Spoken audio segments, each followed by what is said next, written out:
Apple just fixed a vulnerability in iCloud Plus's Hide My Email feature that made it easy to view the email addresses the service is designed to hide.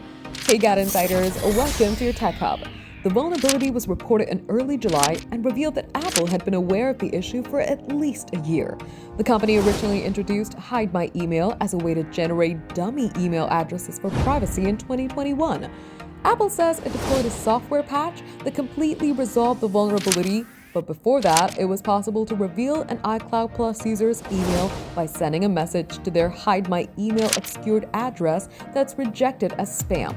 While that's no longer possible, Tyler Murphy, co-founder of Easy Opt-outs and the first person who came across the vulnerability, doesn't think iCloud Plus users' emails are completely safe.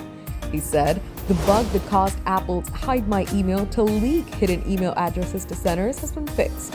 However, we don't think the risk to Hide My Email users has been eliminated, as non-malicious emails could bounce, revealing your hidden email address. Murphy reportedly told Apple about this Hide My Email issue in June 2025. Over several months, the company looked into the vulnerability and claimed to fix it. After he was still able to find hidden email addresses, and Apple again told Murphy it would look into the issue, and after Apple decided to leave the vulnerability unpatched, Murphy contacted 404 Media with what he discovered.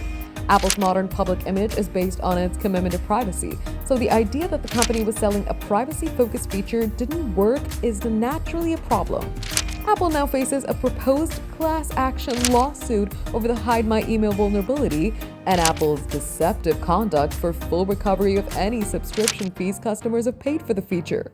For more updates, subscribe to GadInsider, like and share the video, and don't forget to press the bell icon so you never miss any update.